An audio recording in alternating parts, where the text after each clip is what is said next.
John, the market has got more energy at the moment than it had in the last couple of years. There's a sense there's more buyers coming through, but that doesn't mean that real estate agents should stop talking to the vendors and telling them about the reality, about prices, about the fact that they need to be kept up to date.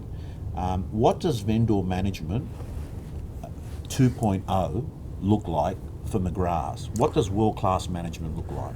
Well, I think vendor management starts obviously at the listing by setting up the expectations right. One of the problems, a lot of agents over-promise in the listing, and sometimes it's deceitful, sometimes they're just so enthusiastic to get the business, they almost give the farm away, and they said, oh, look, I'll ring you 4 times a day and we'll get you $1 million guaranteed, and all this sort of stuff that may or may not be achievable. So I'd say to people, the success of a listing and the beginning of the vendor management starts at the point of listing, not the day before the auction. From there on in, for me, it's around frequency and quality of information. So if you speak to a vendor once a week, that will have a certain amount of alignment. If you speak to them every day, you're going to have a much better chance of having everyone on the same page. Not only that, but you also have them understand that every day I'm working on your property. If you're working on a property every day and you're bringing up buyers and you're trying to sort of get interest in it, but they don't hear from you for a week, they actually don't think you're working on the home. So part of my strategy was I wanted them to know everything I'm thinking, everything I'm hearing, everything I'm doing. Builds credibility and gives them all the information they need. 2 is it's not just about general talk. Oh yeah, a lot of people interested, a lot of good feedback. I would say, great, we had the Joneses, the Browns and the Panoses through today. Let me just tell you through what each one said, because it's interesting. They all had different views on your home. Joneses loved it, but they didn't like the street. The Browns loved the street, but it's far too small for them, and they thought we were a little bit optimistic on price. The Panos family, they're going to come back on the weekend for a second inspection. They missed out on a property around the road, and they're probably looking at the 3 I had through today, probably the most serious contenders for, and that brings people into my head and into the real marketplace. So I avoid generalities like people are saying the road's too busy. A, because it doesn't have the same credibility and impact. B, is it sounds a bit like a sales spiel. Oh, well, you're saying that to me just because you want me to bring my price expectations down. So I think that's really important, the frequency. My ideal combination is at least a daily phone contact, quite possibly additional email contacts within there, because every time I'll just let them know. A weekly face-to-face meeting, followed up with a weekly written report. That might seem like hard work, but it's not, because most of the phone calls every day take a couple of minutes. The weekly face-to-face meeting can take half an hour, especially if it's in your office, so you haven't got lots and lots of travel time, but you actually make it more efficient. And Wayne Vaughan, our #1 agent, has the vast majority of his vendor meetings in his office on a Monday afternoon. And the weekly report, especially if you have an assistant, they can follow through. You're basically just collating everything you've told them and all the activity during the week, and you might have a good report on inquiry and so forth. And you send them to, why do you send them a report? A lot of people listen, but not to everything when you're telling them. Most people, given the opportunity to listen and then read it, they'll pick up the extra bits they might have forgotten. The other thing is often, and I had this instance yesterday at a property I was at, often there's 2 parties to a real estate transaction, and yet you only are communicating more so with one of the 2. Husband or wife, for whatever reason, seems to be the main point of contact. You don't always know that the message is being relayed to both parties. So I went to one yesterday, and it's a client of mine, and I was talking about price, and I said, look, at the moment, I think, based on feedback, we're between 10 and 20% above the market. We've had 25 to 30 groups through the property, and feedback has been great, but no one's made an offer yet, and here's been the feedback on price. And she said to me, well, I agree 100%, but you need to speak to my husband, because you and I are on the same page. He's still hanging in there hoping we can get that bit more, but she said, I agree with you. So it's sort of interesting, because that dynamic, and most of the communication had been with his wife at their request. But she was sort of saying that I'm 100% agreeing with you. So you need to make sure that all parties involved with the decision are on the same page and hearing the same story. Frequent, quality, unfiltered. So we're not talking about exaggerating anything, editing anything. You can give things that could be considered critical of a property, but you can give them in a positive note. So I might say, Tom, look, as you know, there's been quite a bit of commentary around the busyness of the street. In fact, the Joneses came back again today. They said they're not going to pursue it because they're worried about their kids. They've got a couple of 2 and 3 year olds. They're just worried that if the gate was left open, there's a lot of trucks come down here. That was their perspective. The way I countered that with them was, and then I will tell the client what I said, because they need to know that I'm actually not just hearing the feedback, I'm trying to counter it. So I'd say, I talked to them about the possibility of double glazing, the possibility of some sort of child-proofing of the home or whatever. And then they hear the message, they understand, they're smart enough to understand, but they also know I'm still on their side. I'm not sitting here saying, we've got this problem, that's a problem, no one likes this, no one likes that, because the worst thing as an agent you can do is have a vendor who thinks you've actually gone to the buyer's side and you're trying to work on the buyer's behalf to bring their price down, which is not our job. But equally, if the vendor stays up at a price level that's not achievable, that's not in their best interest either.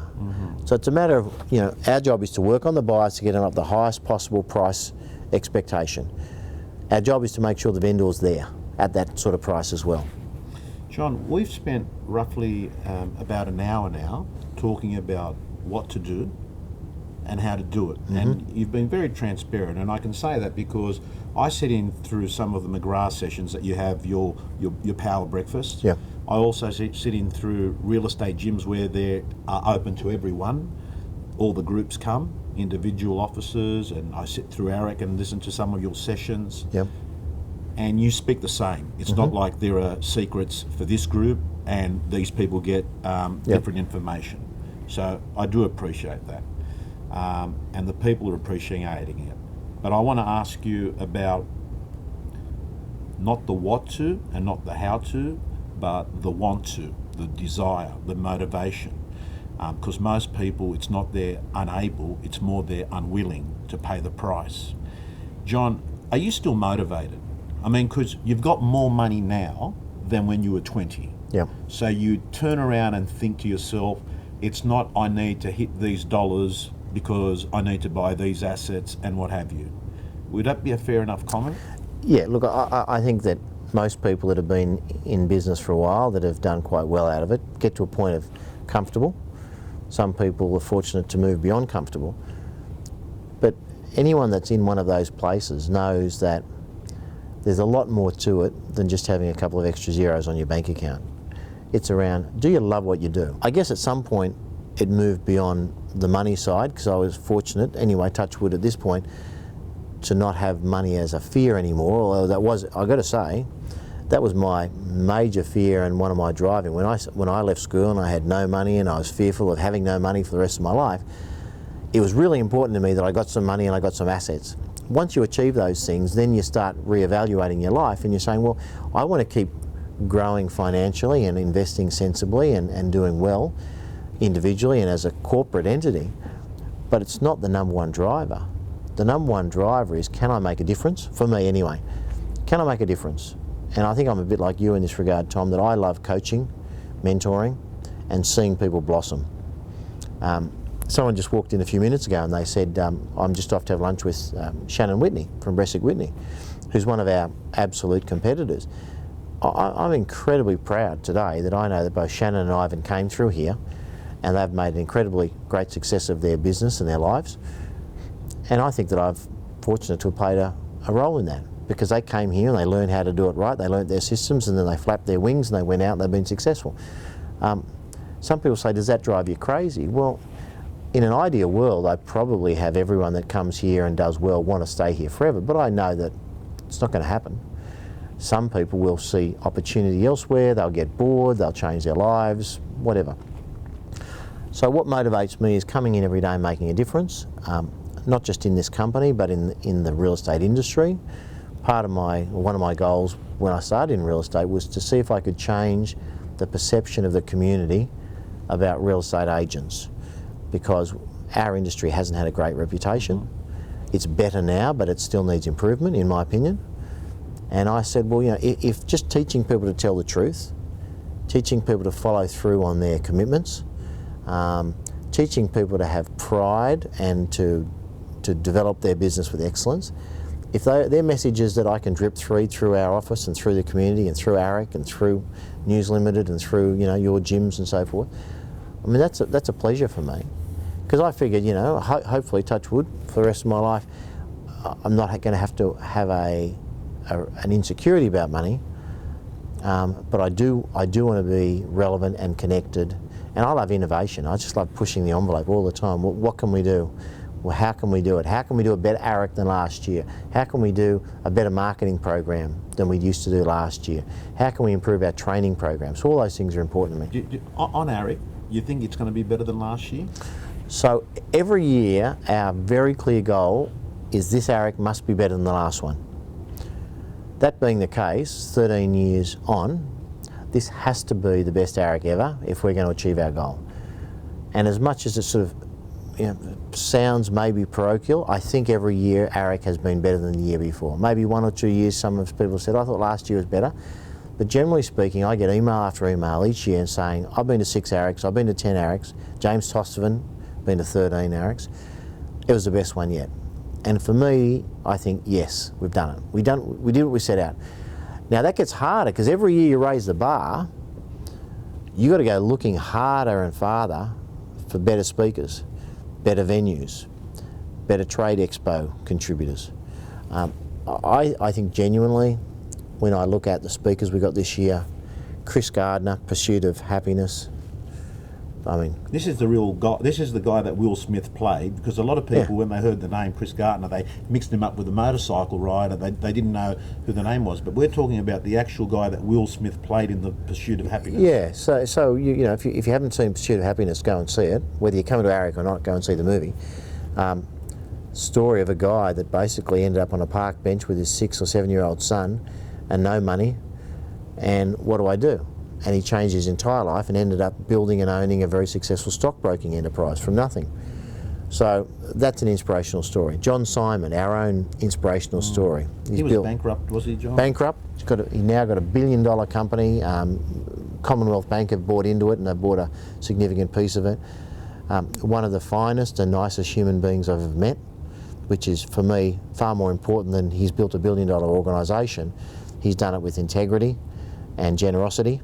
And I'm very fortunate to have him as a friend of mine, and that's exciting to have him. Alan Jones, one of Australia's great success stories. They loved him 2 years ago, wasn't it, John? They just adored him. I don't think I've ever had more feedback about a speaker than we did for Jonesy a couple of years ago. And it was, as you know, we avoid, we do it from time to time because there's so much more for every speaker to say, but we avoid having too many duplication speakers.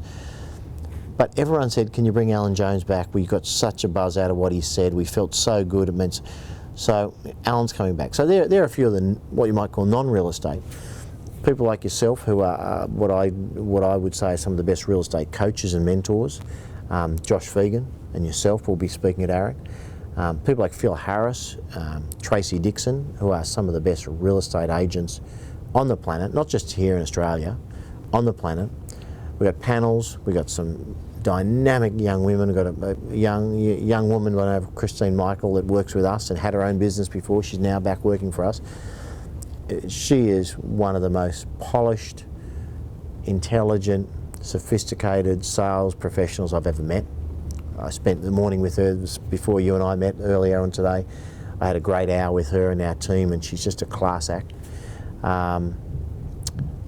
It's just so many great people are going to be there, and Thomas, I think we said on the webinar earlier, if anyone was on that, they might have heard it, that it's not just about the information you get, it's the inspiration, because you could go and get the same information if you click on enough mouse clicks and read enough blogs, and you can get that, but it's the experience you have when you get the information. And if you're listening to Chris Gardner, and if that moves something in your heart and soul, that's when your life changes. Just going to a book and picking up a book and just reading, here's 10 tips on how to be better at real estate. Do that too, because that's important and that's a good step. But if you're in a certain frame and state when you read it, and you've got tears in your eyes, you're thinking, my God, I was feeling sorry for myself before I listened to this speech. Here is a guy who was 10 times worse off than me. And he's now built an amazing success story of his own business and himself and whatever. So, look, I hope, you know, it's on end of May. I think you're going to put some details I'll out have there. a link on there to make it easy for people and make it attractive for them to come to it. I mean, John, I'm not a shareholder of it. I've got no vested interest in it, but what I have got is it's changed my life. And it wasn't actually an ARIC event, it was a TRET event in Noosa, where something that was said more or less got me to rewrite my agreement with reality, because I realised that I'd been living my life out of my personal history, out of my biography, that you can't do it, pretending that it's your genes, that it's hereditary, that it's the fact that you don't have the contacts. And I don't think I would have thought that second if I actually opened just a book or read it on a YouTube video. Do you know what I mean? You had to experience it. You had to experience it. Look, I think I think you've explained it well, Tom. I think that's reality. So that's why, you know, look, I hope people get there. If you can't afford it, send us an email and we'll find out a way to, you can pay it off over the next 5 years. I don't really care. For me, it's about making the difference, and if I can assemble 16 or 17 of the best speakers on the planet and bring them to this country, I want to have everyone there that can get there, and we'll be sold out. We'll have 3,000 people and we'll be sold out.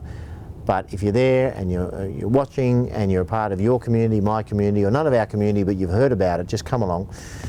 I think we've got to wind up because we're running out of battery and film, but good to see you, and, you too, John. and I'll see you at ARIC, and I appreciate you. Yeah, and I just want to thank everyone. We've just had an hour or so with John. There's a link there that's going to take you to ARIC.